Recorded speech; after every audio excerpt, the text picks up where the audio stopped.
Supreme court کے حکم پر نسلہ tower کی تعمیر کی منظوری دینے والے افراد کی تلاش شروع کر دی گئی، لیکن یہ کیسی تلاش ہے کہ پولیس مطلوبہ افسر سے ہی مطلوب افراد کا پتہ پوچھ رہی ہے اور کسی کو گرفتار بھی نہیں کر رہی۔ اصل کہانی کیا ہے، اس پر بات کرتے ہیں آج نیوز کراچی کے بیورو چیف رفعت سعید سے۔ رفعت، یہ کیا معاملہ ہے؟ اس طرح تو ذمہ داروں کا تعین کبھی ہو ہی نہیں پائے گا۔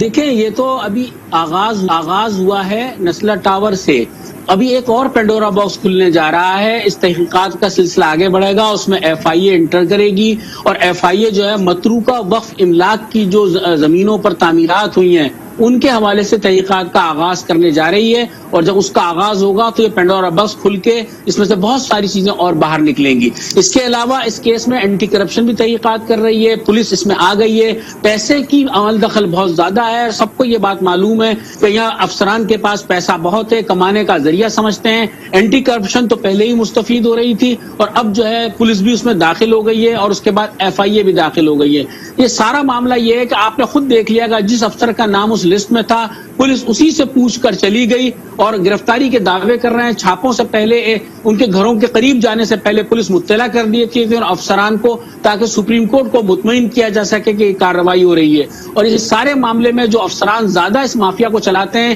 جمیل میمن جو ڈائریکٹر ہیں، اس کے علاوہ پورا ایک سیٹ اپ، ایک گروپ چل رہا ہے یہاں پر کام کرنے کے حوالے سے۔ ایف آئی اے نے ان سے تحقیقات ضرور کی تھی لیکن اس میں بھی کوئی پیش رفت نہیں ہو سکی، تو لہٰذا اب اس ساری پیش رفت کا کوئی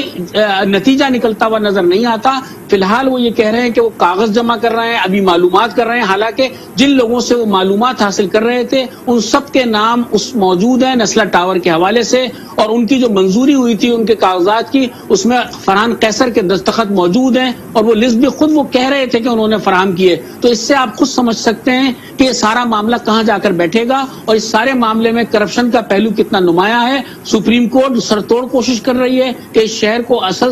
شکل صورت میں واپس لایا جائے، لیکن ان اداروں کی موجودگی میں، اور پھر پولیس کی طرف سے یہ بات آئی ہے کہ اگر اس تحقیقات صحیح طریقے سے کی جاتی ہے تو یہ دائرہ سند حکومت کے بعد ذمہ داروں تک بھی جائے گا۔ اور اس کے علاوہ اس سارے معاملے میں جو لوگ ملوث ہیں اس میں بہت سارے لوگ جو ہیں وہ ریٹائر ہو چکے ہیں، تو کس طریقے سے اس معاملے کو دستخط بھی موجود ہے لیکن پولیس ابھی تک ذمہ داروں کا تعین نہیں کر سکی ہے۔ رفعت، آپ اپڈیٹ کر رہے تھے، بہت شکریہ۔